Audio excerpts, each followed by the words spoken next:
Tushkunlik, stress paytida nima uchun insonni tanasi og'irlashib qoladi? Ayriliqda yoki bo'lmasam qanaqadir omadsizliklarda, ko'ngilsiz vaziyatlarda tana og'irlashib qolishi nima degani? Bu aslo hissiy holat emas. Bu miyani, nerv tizimini, gormonlarni va mushaklarni bir vaqtda o'zida iltimos, energiya tejovchi rejimga o'tgin, biz уже ko'tara olmayapmiz degan signali. Assalomu alaykum, siz bilan yana men Husnora. Doimgidek sizni boshingizni silab, ha siz bechoragina ekansiz, qiynalib qolibsiz, siz haqsiz deb sizni ko'nglingizga qarab o'tirmaydigan mavzulardan bittasi. Siz qiyshayib stressga tushgan paytingiz organizmingiz sizga nimani tushuntirishga harakat qiladi. Keling, shularni tahlil qilamiz.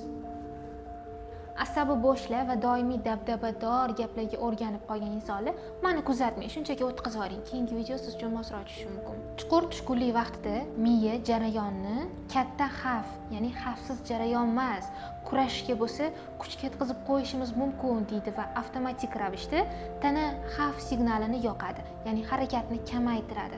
Shunda tana avtomatik ravishda harakatni kamaytiradi, energiyani tejashga urinadi va harakatlaringizni sekinlashtiradi. Miyani xavf rejimiga o'tdi deyishi bu biologik jihatdan eski himoya mexanizmi uyg'ondi degani. Keyingisi dopamin kamayadi. Dopamin bu motivatsiya va harakat neyromediator hisoblanadi. U kamaygandan keyin tanangiz holsizlanadi, kayfiyat tushib ketgandek tuyuladi, tanangiz og'ir, zambildek tuyuladi, qadamlaringiz og'ir. Aynan bu narsa siz erinchoq, lanch bo'lib qoldingiz emas, balki miya sizni harakat qilishingiz uchun yetarli gormonlarni ishlab chiqarib ulgurmayapti, unga bu gormon dopamin yetishmayapti degan. Ba'zida bo'ladi, ba'zi insonlar tug'ilgandan to o'lgunga qadar xuddi dopamin tanqisligida yurganda yuradi.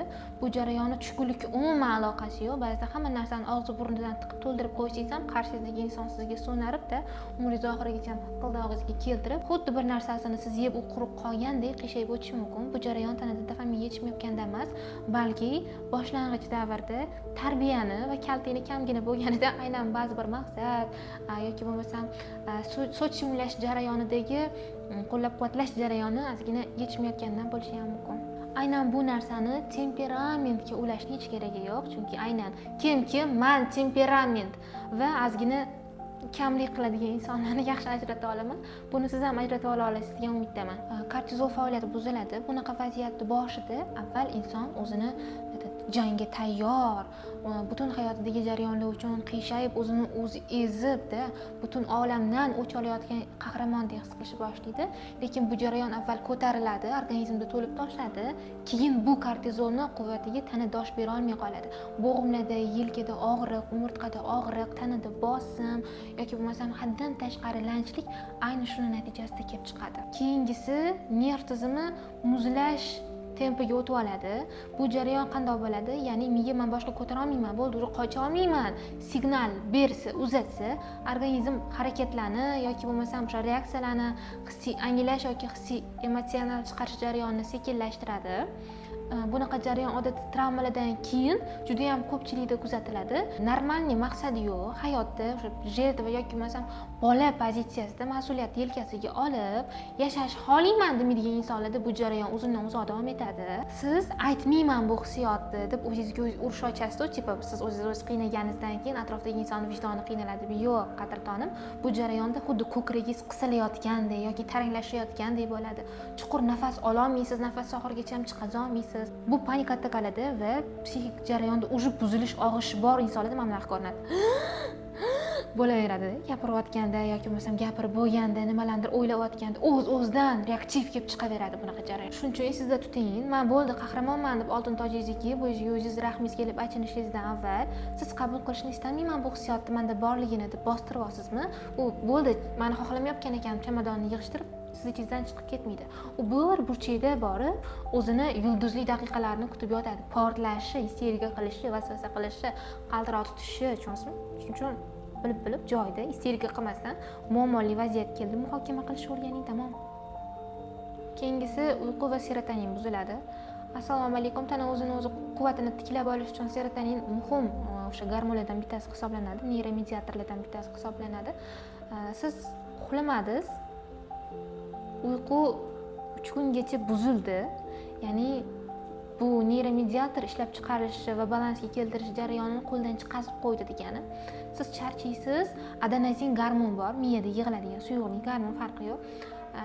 ana shu narsa xuddi o't qopida yig'iladigan safro bor, o'shanga o'xshagan narsa. Organizmda o't qopi, unda yig'iladigan safroni hazm qilib olish vazifasini bajarsa, miyadagi adenozin ham xuddi shunday yig'iladi.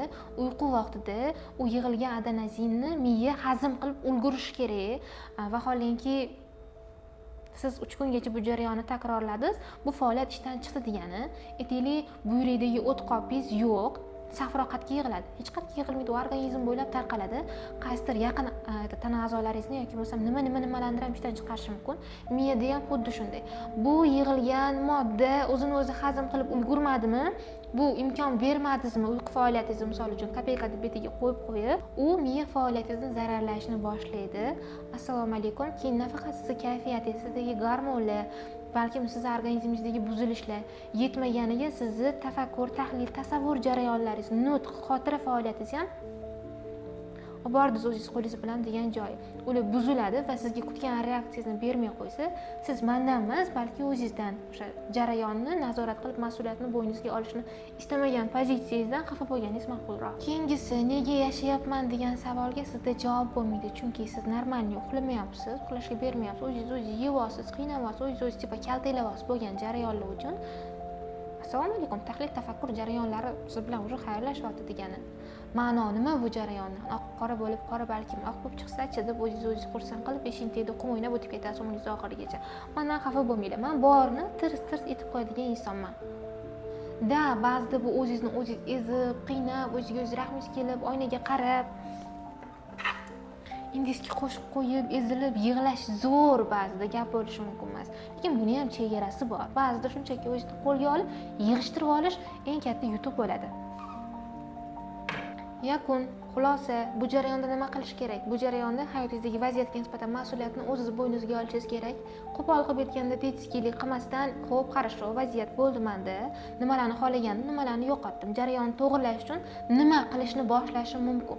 Ketdi. Fokusni moralniy o'sishga va jismoniy faoliyatga baxshida etasiz. Jismoniy faoliyat, ya'ni tanani uyg'otishga yordam beradi. Bu ishni qilgis kelgani uchun emas, qilishingiz kerak ekani uchun mas'uliyatni o'zingizning zimmangizga olib, disiplinani yoqib harakat qilsangiz, o'ylaymanki tez orada bu jarayondan chiqib ketasiz. Kortizolni kamaytirish uchun tanada nafas mashqlarining o'zi ba'zida yetarli hisoblanadi. Dopaminni oshirish kerak, shunda balans to'g'rilanadi. Dopaminni oshirish uchun sizga kichkinagina qo'llanma. Tanada qonda shakar moddasi ozgina ko'payib, yashashga nisbatan ishtiyoq ozginagina oshishi uchun nimalar yordam beradi? Ya'ni dopaminni qayta tiklash yoki sun'iy rag'batlantirish yo'llari. Bu shirinlik bo'lishi mumkin, bu go'sht bo'lishi mumkin, bu sayr bo'lishi mumkin, bu maqsad qo'yib, mayda-mayda hobbilarni oldingizga qo'yib, ularni bajarish va natijasini ko'rish bo'lishi mumkin. Shunda ong o'zini o'zi rag'batlantirayotganini his qiladi. Keyingisi kitob o'qish bo'lishi mumkin, sifatli uyqu bo'lishi mumkin, chunki bu serotoninni ham to'g'irlashga yordam beradi. Yana munosabat, ya'ni kerakman, yaxshi ko'rilaman, lekin aynan mana shu munosabatga yopishib qolishni men maslahat bermayman. Go'sht yaxshi mushaklarni rag'batlantirishga va to'qimalarni mustahkamlashga yordam beradi. Shirinlik ozginagina semirtirishi mumkin, tishga ham zarar bor. Ichimdan masga taklif qila oladiganim, tavsiya qila oladiganim bu sifatli, to'liq uyqu. O'zim boplayman qoidadan bu narsani. Maqsad hobbiga fokusni qaratish, ya'ni moralni zavq olish. Meni qo'limdan kelyapti, men uddalayapman, men o'zimni tanlayapman, men yashayapman, men молодецman degan emotsiyalarni ichki holatda o'zingiz tushunib yetishingiz, anglashingiz. Ya'ni miya bu narsalarning signalini butun organizm bo'ylab tarqata olishi va o'zingizdan ko'nglingiz to'lishi. Keyingisi nima bo'lishi mumkin? Keyingisi jismoniy mashg'ulotlar. Yurish bo'ladimi, yugurish bo'ladimi, fitness bo'ladimi, yoga bo'ladimi, raqs bo'ladimi? Ishoning, siz bir haftada nimani o'zgartirayotganligingizni tushunasiz. 21 kunda bu o'rganish bo'ladi. 91 kun shu narsa bilan shug'ullansangiz, sizni miya to'qimalaringiz boshqatdan programma bo'ladi. Mabodo siz oyga chiqib ketsangiz o'sha erishgan yutuqlaringiz bilan, oydan menga qo'lingizni siltab qo'yish esingizdan chiqmasin. O'ylaymanki, bugungi mavzuyimiz ham siz uchun manfaatli, xayrli bo'ldi. Xarakterim uchun uzr so'rash niyatim yo'q. Men ham sizni yaxshi ko'raman.